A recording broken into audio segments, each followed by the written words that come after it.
여러분, 교회는 어떤 사람들을 통해서 세워질까요? 세상이 보기에는 목회자 한 사람을 통해서 교회가 세워지는 것처럼 보입니다. 그러나 주의 몸된 교회는 한 사람을 통해서 세워지는 것이 아니라 보이지 않는 수많은 섬김의 손길을 통해서 교회는 든든히 세워져 나갑니다. 말없이 부서실을 청소하시는 집사님, 또 매일 새벽마다 나와서 기도하시는 권사님, 교회 구석구석을 살피시며 도움이 필요한 곳에 도움을 주는 손길들, 이렇게 보이지 않는 곳에서 많은 사람들이 돕고 섬기며 할 때 교회는 든든히 세워져 나갑니다. 교회는 다양한 섬김의 부서들이 있습니다. 모든 부서들이 꼭 필요하고 다 중요합니다. 하지만 부서 가운데 유독 섬기기에 힘든 부서들도 있습니다. 어떤 부서들이 섬기기 힘들까요? 제 개인적으로 한번 세 가지를 꼽아 보았습니다. 첫 번째는 방송실이 아닌가 생각합니다. 방송실은요, 일단 진입 장벽이 있습니다. 방송 장비에 대해서 또 컴퓨터에 대해서 어느 정도의 지식이 있어야 섬길 수 있습니다. 또 방송실은 작은 실수 하나도 크게 드러납니다. 자막이 늦게 나온다거나 또는 마이크 소리가 갑자기 나오지 않는다거나, 그래서 칭찬보다는 욕을 먹기가 쉽습니다. 두 번째로는 아마 주차 봉사부가 아닐까 생각합니다. 여름에 덥고 겨울에 춥고, 또 어떤 주차 봉사부를 섬기시는 집사님이 저에게 이렇게 이야기했습니다. 자기는 발렛 파킹 직원인 줄 알았다고. 어떤 한 성도가 예배에 늦었다고 차키를 휙 던지면서 주차 좀 해달라고 그렇게 얘기하고 가버렸다는 얘기를 듣고 마음이 좀 아팠다라는 이야기를 들었습니다. 여러 가지 상황 속에서 그렇게 섬기기 힘들 때도 있습니다. 마지막으로 제가 생각하기에 섬기기 힘든 부서는 우리 친교위원회 부서 안에 있는 식당 봉사부가 아닌가 생각합니다. 왜냐하면 교회에는 시어머니가 많습니다. 국이 짜다, 밥이 질다, 많다, 적다, 여러 가지 소리를 들을 수 있습니다. 저는 개인적으로는 제 고향은 경북 의성입니다. 저는 시골 사람입니다. 제가 부엌에 들어가려고 하면 어른들이 부엌에 들어가지 못하도록 막습니다. 남자는 부엌에 들어가는 게 아니다. 그래서 저는 거실에 누워서 편안하게 TV를 보는 그런 범죄를 저질렀습니다. 그런데 여러분, 교회는 어떻습니까? 남자가, 그것도 경상도 남자들이 부엌에서 앞치마를 메고 설거지를 하고 있습니다. 또 냄새나는 음식 쓰레기통 옆에서 웃으시면서 그렇게 봉사하고 있습니다. 놀랍습니다. 하나님의 은혜이죠. 네. 교회는 이렇게 더운 날씨에도 그렇게 웃으면서 감사하면서 섬기시는 많은 봉사자들이 있습니다. 그런 봉사자들 한 분 한 분을 통해서 교회는 세워져 나갑니다. 모든 봉사자들 하나님께서 다 기억하시고 또 때를 따라 돕는 은혜로 채워주실 줄 믿습니다. 오늘 본문 속에서 예수님은 마지막 날에 대한 이야기를 우리에게 해주시고 있습니다. 주님 다시 오시는 그 마지막 날에는 우리의 모든 삶이 다 드러날 것입니다. 주님은 모든 민족들을 다 앞에 모으고 목자가 양과 염소를 나누는 것 같이 우편에 좌편에 이렇게 나눌 것입니다. 예전에 제가 고등학교 때 전교 1등에서 40등까지는 따로 의등생 반을 만들고 또 나머지 다른 그런 반들을 만들었습니다. 두 그룹으로 나누었죠. 이 나누는 기준은 무엇입니까? 성적입니다. 성적이 기준이죠. 그렇다면 마지막 날 주님이 오셨을 때에 두 그룹으로 나눌 때 그 나누는 기준은 무엇일까요? 오늘 우리가 보았을 때 도무지 믿지 못할 그런 말씀들이 기록되어 있는데 바로 오늘 본문 35절, 36절 말씀입니다. 우리 한번 같이 읽어보았으면 좋겠습니다. 함께 읽겠습니다. 시작.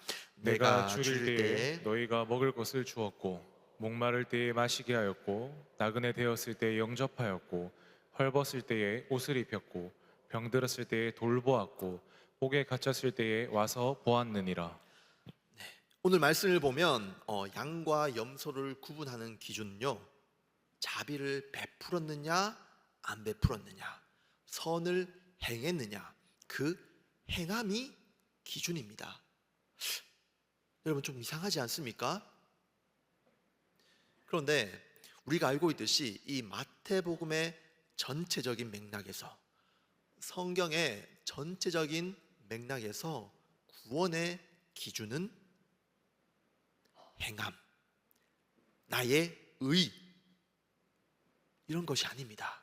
우리 인간 가운데 행함으로 내 의로 구원받을 사람은 한 사람도 없다라는 것이 성경의 진리입니다. 단지 불쌍하고 소외된 사람들을 도왔다라고 해서 그 사람은 구원받을 수 없다라는 것입니다.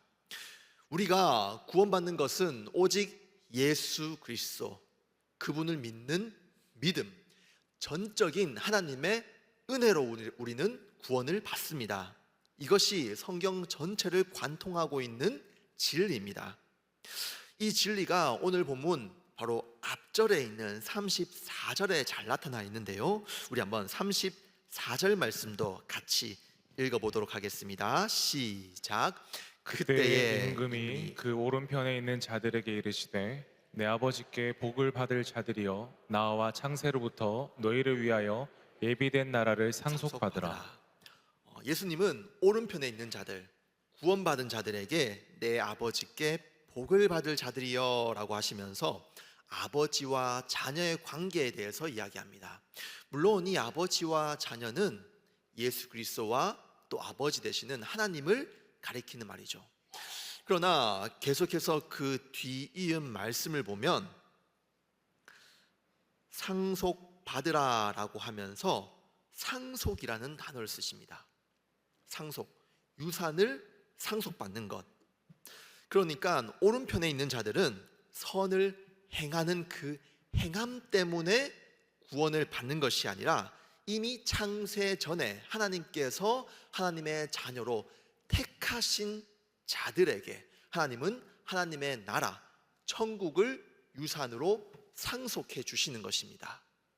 조금 쉽게 설명해 보겠습니다. 예를 들어서 제가 삼성전자에 들어가서 열심히 일했습니다.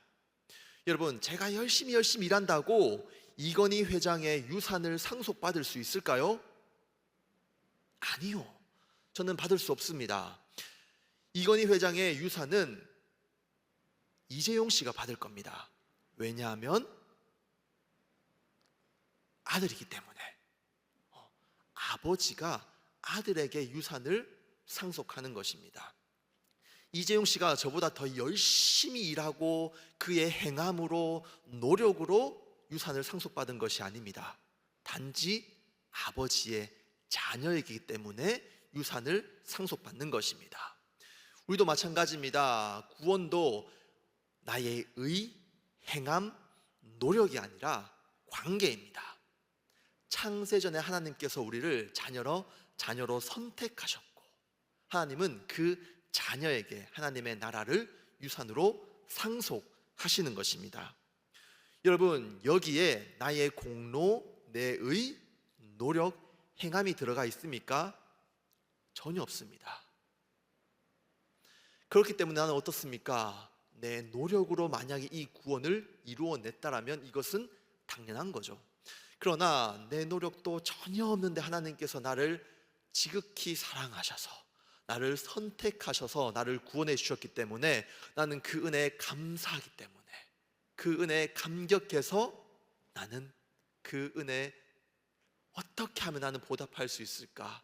그 사랑에 감격해서 기쁨으로 내가 받은 사랑을 내 이웃에게 또 사랑해주고 또 작은 자에게 섬김하는 그 행함이 나타나는 것입니다. 인간의 노력, 공로, 나의 의로는 천국에 들어갈 수 없습니다. 나를 하나님의 자녀로 선택해 주신 그 하나님의 주권적인 은혜로만 들어갈 수 있는 것입니다. 내가 오늘 본문에서 섬기고 돕는 이 행위는 구원의 조건이 아니라 구원받은 백성의 증거입니다.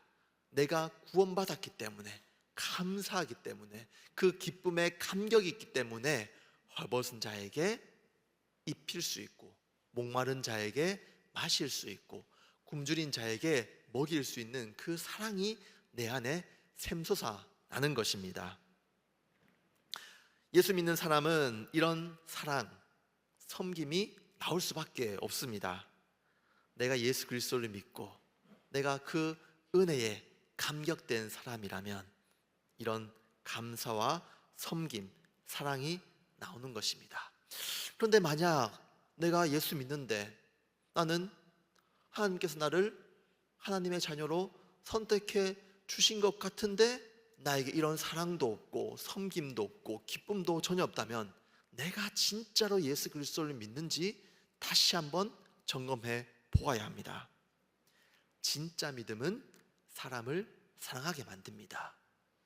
내가 예수 그리스도를 더욱 깊이 사랑하면 사랑할수록 예수 그리스도의 몸된 교회를 사랑할 수 있습니다.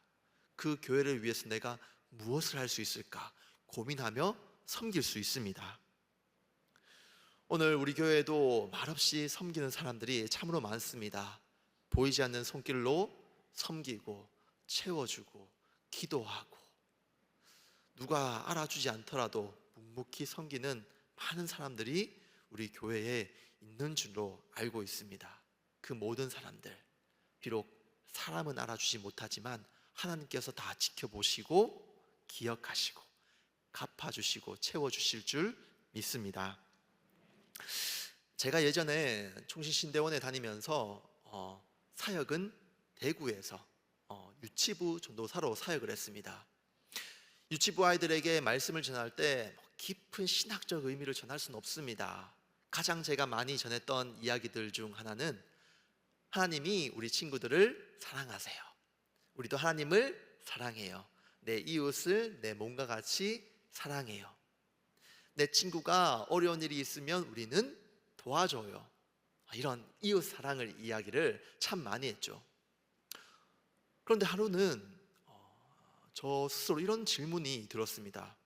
야, 너는 정말 네가 전하는 대로 살고 있냐?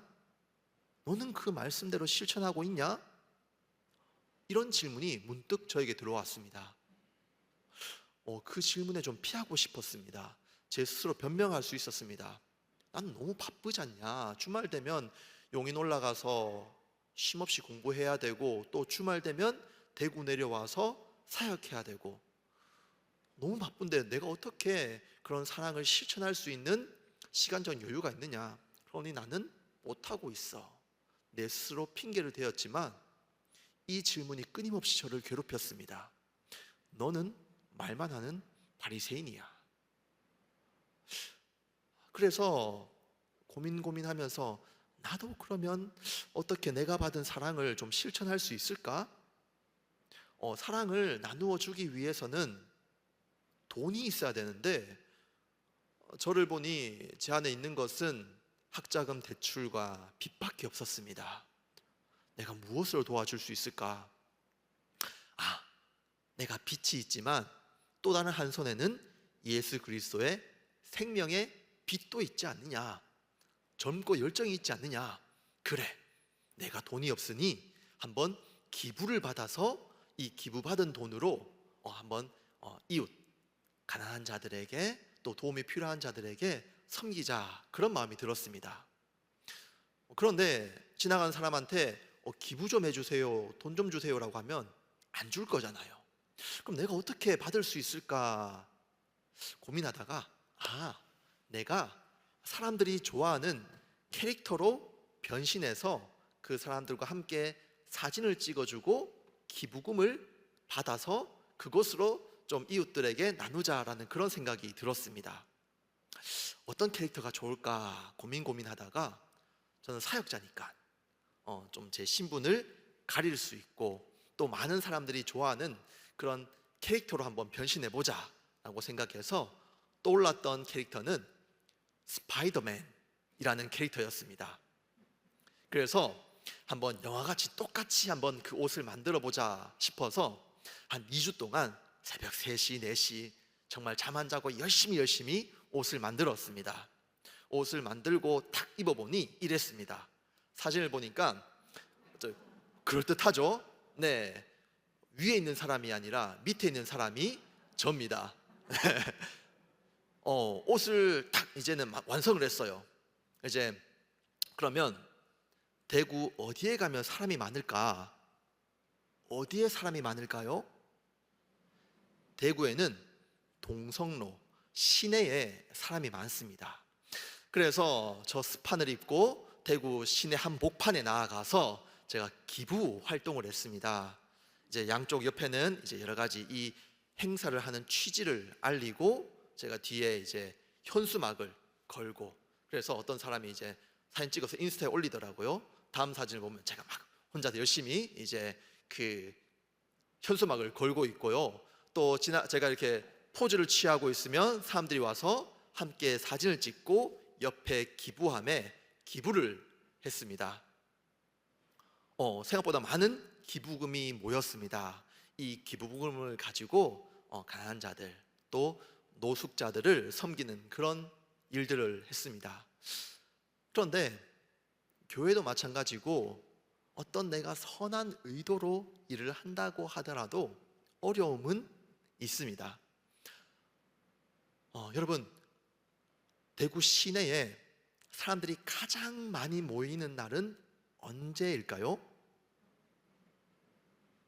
크리스마스 날, 크리스마스 이브 날, 이때가 사람이 굉장히 많이 모입니다. 발디딜 틈 없이. 이때가 대목이다. 그래서 한겨울 예배를 다 드리고 이제 스파이더맨 옷을 입고 시내 한복판에 가서 그런 기부금 행사를 했습니다. 정말 많은 커플들이 오손도손 서로 안고 따뜻한 옷을 입고 지나가고, 또 한 손에는 뭐 꽃다발 들고 웃으면서 지나가는데, 거기에서 벌벌 떨면서 스판 옷 하나 입고 그렇게 기부 모금을 하고 있는 저를 보면서 이런 생각이 들었습니다. 여기서 누가 가장 소외되고 불쌍한 사람일까? 나구나. 그날 정말 많은 기부금을 얻었습니다. 그런데 그와 함께 감기도 얻어서 며칠 날 정말 오랫동안 고생했습니다. 하루는 그런 기부금 행사를 하고 혼자 이제 옷을 다 입은 상태에서 터벅터벅 길을 가면서 횡단보도에서 이제 신호등을 대기하고 있는데 이런 생각이 들었습니다. 내가 지금 여기서 뭐 하고 있나? 내가 그래도 사역자인데 도대체 이거 언제까지 내가 계속 할까? 그런 회의감도 들었었는데, 그때 뒤에서 누가 오면서 이런 말을 하더라고요. 저게 좋은 일 하신다고 이야기 들었어요. 정말 멋진 일이에요 라고 하시면서 제가 들고 있는 기부함에 돈을 탁 넣으시고 가시더라고요. 저는 그 한마디가 잊혀지질 않습니다. 너무 따뜻한 한마디였어요. 너무 큰 위로가 되는 한마디였습니다. 그 한마디에 다시 힘이 샘솟더라고요. 여러분, 교회도 마찬가지입니다. 하나님의 사랑을 통해서 내가 무엇을 할 수 있겠습니까? 그 마음 가지고 교회를 섬기고 여러 가지 봉사활동을 하는데 이런저런 이야기를 들을 수도 있습니다. 마음에 낙심이 될 수도 있습니다. 여러분, 봉사자들에게는요, 다른 것보다 따뜻한 위로의 말 한마디, 그 말 한마디면 정말 충분합니다. 우리 한번 옆 사람이 봉사자다라고 생각하시고 우리 한번 이렇게 한번 인사해 보았으면 좋겠는데요. 우리 옆 사람에게 이렇게 한번 인사해 볼까요? 감사합니다. 덕분에 하나님의 사랑을 느낍니다. 네, 우리가 1층 식당에서 식사 다 하시고 빈 접시 갖다 드릴 때, 집사님 음식 쓰레기 옆에서도 예수 그리스도의 향기가 나네요, 이렇게 따뜻한 말 한마디 우리가 하기가 힘듭니다. 우리는 경상도 사람이에요. 못해요. 그렇지만 비록 그런 부끄러운 말은 못하지만 우리가 미소와 함께 고맙습니다, 잘 먹었습니다, 따뜻한 말 한마디는 건넬 수가 있습니다. 교회는 하나님의 사랑을 입은 자들이, 주님, 내가 이 사랑을 얻었는데 나는 무엇으로 갚을 수 있겠습니까? 그 사랑에 감격하여서 섬기는 봉사자들의 섬김을 통해서 교회는 세워져 나갑니다. 때로는 우리가 섬기다가 오해를 받기도 하고 또 안 좋은 말을 들을 수도 있습니다. 그러나 여러분, 너무 좌절하거나 상심하지 마십시오. 우리가 사람에게 칭찬받으려고 섬기고 봉사하는 건 아니지 않습니까? 그저 주님만 아시면 족합니다, 주님이 기억하시면 괜찮습니다, 그 마음으로 우리가 섬기는 거지 않습니까?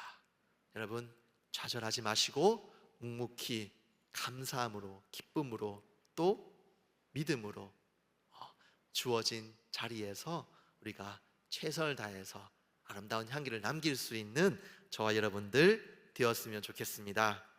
그렇다면 마지막 날 주님께서 우리에게 잘하였다, 충성된 종아, 분명히 칭찬해 주실 줄 믿습니다. 말씀을 정리합니다. 우리는 하나님의 놀랍고 크신 은혜를 입은 자들입니다. 그 사랑은 너무나도 크고 깊기 때문에 우리는 갚을 수는 없습니다. 그러나 그 사랑에 감격한 사람은 가만히 있을 수도 없습니다. 반드시 사람을 사랑하게 되고 섬기게 되어 있습니다. 섬김은 부담이 아니라 사랑의 증거입니다. 섬김은 짐이 아니라 사랑의 얼굴입니다. 교회는 그런 사람들을 통해서 이루어져 가고 세워집니다. 이름도 없이 빛도 없이 그저 주님을 바라보면서 묵묵히 섬기는 사람, 마지막 날 주님께서 그 사람들을 다 모아서 칭찬하실 줄 믿습니다. 혹시 여러분 중에 저는 너무 부족해요, 섬기는 것이 너무 작아요, 미비해요, 여러분, 그런 마음 갖지 마십시오. 오늘 주님께서는 이렇게 말씀하십니다. 지극히 작은 자 하나에게 한 것이 곧 내게 한 것이라. 주님은 작은 것 하나까지 다 받으시고 기억하십니다.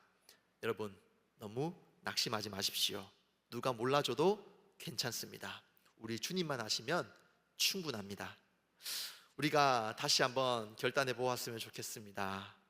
하나님의 은혜에 감격해서 내 옆에 작은 자를 섬기고 나에게 그 주어진 자리에서 예수 그리스도와 같이 섬기며 살아갈 수 있는 저와 여러분들 되어지기를 소망합니다. 우리가 마지막 날 주님 앞에 섰을 때 잘하였다, 충성된 종아라고 칭찬받을 수 있는 우리 친교위원회, 그리고 저와 여러분들 모두가 되어지기를 소망합니다.